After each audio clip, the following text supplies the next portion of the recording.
죽음을 앞둔 암 환자들을 그리스도의 사랑으로 치유하는 호주 호스피스 협회 김장대 목사를 만나봤습니다.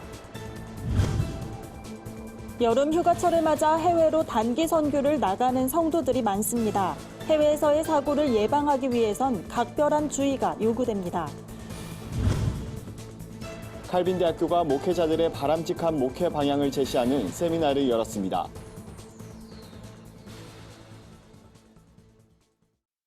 안녕하십니까. 구티비 뉴스입니다. 죽음을 앞둔 암 환자들의 치유를 돕는 곳이 있습니다. 헌신적인 섬김으로 그리스도의 사랑을 실천하는 호주 호스피스 협회가 그 주인공인데요. 구티비 글로벌 선교방송단 사역을 돕는 협력 기관으로도 활동하고 있습니다. 최근 한국을 찾은 김장대 목사를 진은희 기자가 직접 만나봤습니다. 호주 호스피스 협회는 김장대 목사와 41명의 자원봉사자들이 뜻을 모아 지난 2016년 설립했습니다. 현재 170명의 봉사자들이 호주 전역에서 다양한 문화권의 환자들을 치료하고 있습니다. 김장대 목사는 협회가 예수를 전하는 복음전도단이라고 이야기합니다. 실제로 협회를 통해 치료를 받고 있는 환자들 중에는 복음을 접하고 삶이 변화된 경우가 많다고 김 목사는 말합니다. 불교 신자였던 한 암 환자가 자원봉사자들의 헌신적인 섬김으로 복음을 접하고 기독교식으로 장례를 치른 사례도 있습니다. 콘서트를 하는 등에 예수님을 전하게 되었고 그들이 예수님을 영접하고 그리고 그 외국인들이 한국 문화에 대해서 너무 깊이 감명을 많이 받았습니다. 매주 주말마다 진행되는 바닷가 걷기와 모래밟기 활동은 환자들과 그 가족들이 가장 기다리는 시간입니다. 환자들은 함께 걸으면서 나눈 이야기가 아픔을 반으로 줄일 수 있는 힘이 있다고 얘기합니다. 라인댄스나 리듬 체조와 같은 재활 프로그램을 병행하기도 합니다. 자원봉사자들이 재능 기부로 참여하는 찾아가는 음악회도 환자들에게 큰 힘이 되고 있습니다. 김장대 목사는 앞으로 환자들의 회복을 도울 전인치유학교를 설립하는 게 꿈입니다. 이와 함께 최고의 의료기술을 기반으로 한 연구소 설립도 계획하고 있습니다. 우리 한의학 계통은 우리 한국이 세계 최고입니다. 여기에서 한의학 연구소를 만들어서 호주에도 거기 다양한 식물들이 많이 있습니다. 그래서 그러한 것을 활용을 할 수 있다고 한다면 더 좋은 한우들에게 좋은 기회를 줄 수 있을 것 같습니다. 김장대 목사와 자원봉사자들의 한결같은 섬김이 호주를 복음으로 변화시키는 귀한 밑거름이 되길 기대해 봅니다. 구티비 뉴스 진은입니다. 여름 휴가철을 맞아 선교사 가정에 방문하거나 해외로 단기 선교 나가는 분들 많을 텐데요. 해외 선교에서의 사건, 사고를 예방하기 위해선 성도들의 각별한 주의가 필요합니다. 단기 선교를 떠나기 전에는 여행 목적지와 관련된 정보를 외교부 홈페이지에서 확인하는 것이 중요합니다. 해외여행 금지 국가에 대한 조사도 필수적입니다. 현재 외교부가 방문과 체류를 금지한 국가는 이라크, 예멘, 리비아, 소말리아, 아프가니스탄, 시리아, 그리고 필리핀 일부 지역입니다. 금지 국가는 아니지만 중국과 네팔의 경우 종교활동 규제가 강화되고 있어 각별한 주의가 요구됩니다. 특히 중국은 최근 들어 교회 철거가 빈번해졌으며 선교사들을 잇따라 추방하고 있어 주의 국가로 꼽힙니다. 사전 교육을 마쳤으면 출발 전에 다중 연락망을 구축해야 합니다.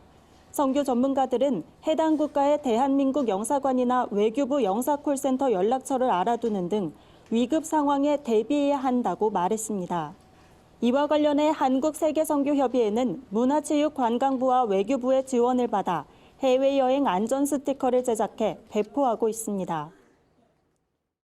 칼빈대학교가 목회자를 대상으로 한 목회 세미나를 열었습니다. 목회교육원이 주최한 이번 세미나는 교회의 목회 방향에 대해 다양한 대안을 제시했습니다. 칼빈대학교 목회교육원 세미나가 말씀으로 돌아가자란 주제로 열렸습니다. 오늘날 목회의 문제점을 진단하고 바람직한 목회 방향을 모색하는 자리로 마련됐습니다. 이번 세미나는 칼빈대 김근수 총장, 화강교회 윤호균 목사와 고신대 이상규 전 총장 등이 강사로 나섰습니다. 첫날 오전 강의를 맡은 김근수 총장은 목회자는 성경을 있는 그대로 가르쳐 성도의 마음을 여는 것이 중요하다며 말씀에 대한 정확한 이해를 전달할 때 성령의 역사가 있다고 말했습니다. 목회자의 영성을 강조한 윤호균 목사는 성령님이 함께해야 말씀의 능력이 있다며 개인의 감정을 배제하고 하나님께 무릎 꿇고 기도하는 목회자가 되길 바란다고 권면했습니다.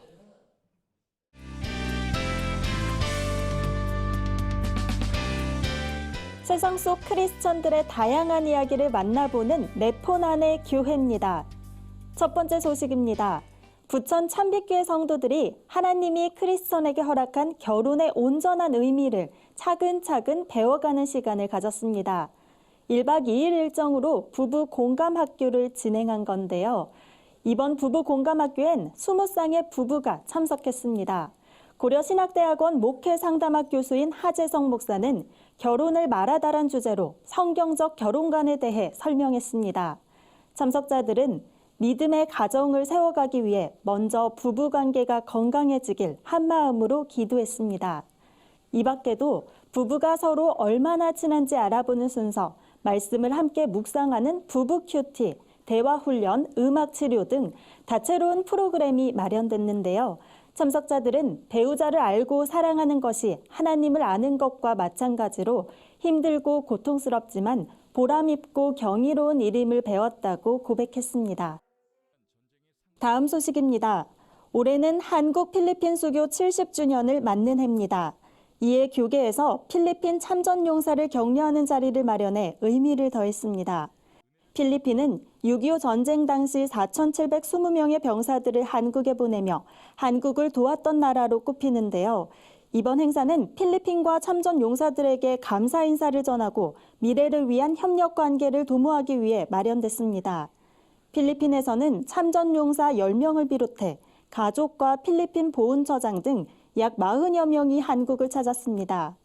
참전 용사들은 성락교회에서 평화 기원 예배를 드렸습니다. 필리핀 국기와 태극기를 함께 펼치는 우정의 퍼포먼스도 연출돼 눈길을 끌었는데요.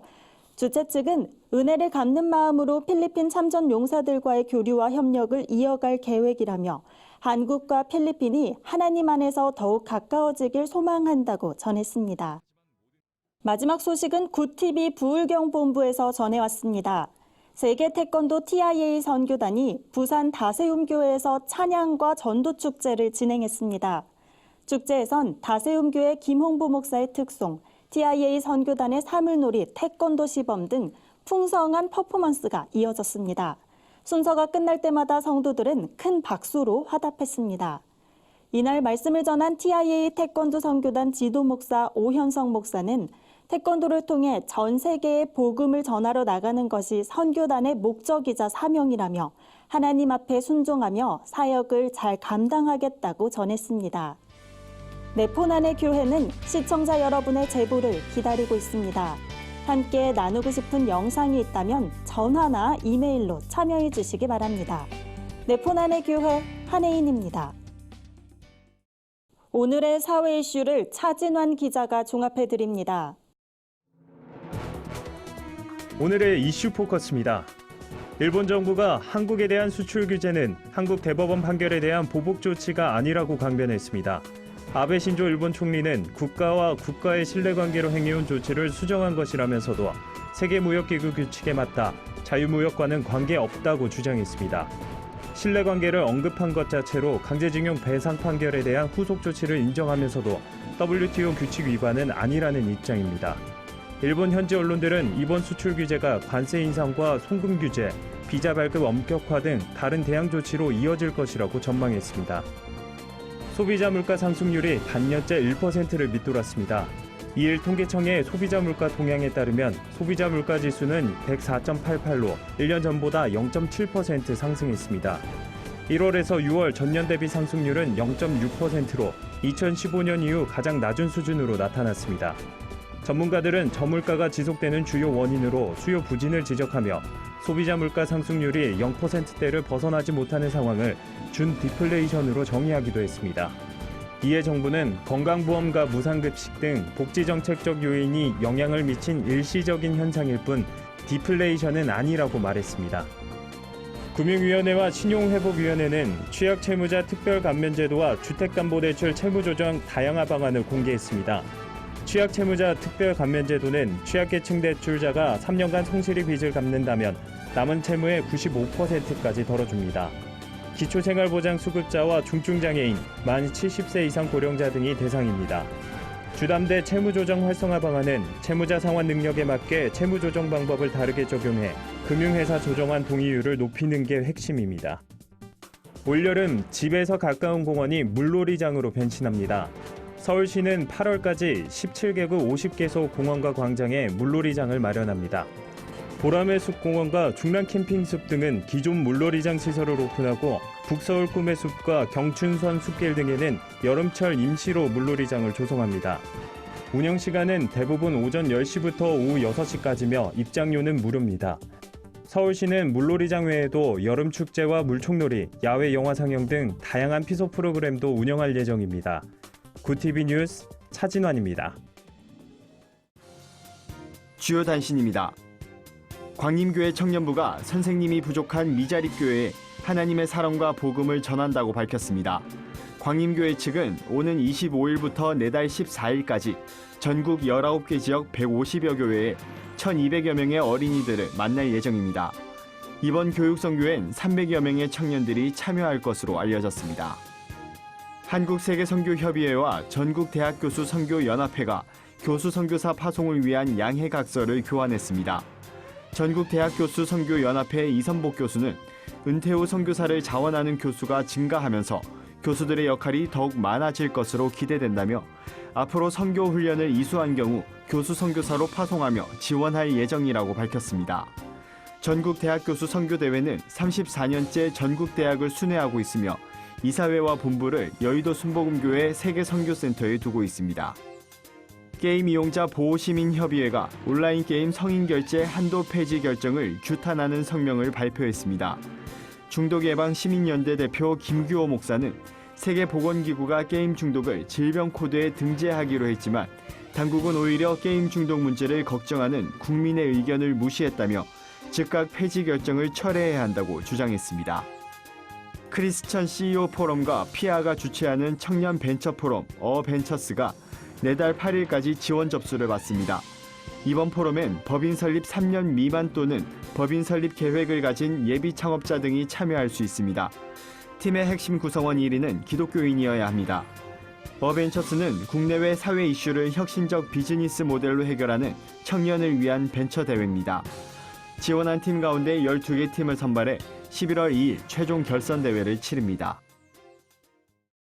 이상으로 뉴스를 마칩니다. 구TV 뉴스는 인터넷 신문 데일리 굿뉴스를 통해서도 보실 수 있습니다. 시청해주신 여러분 고맙습니다.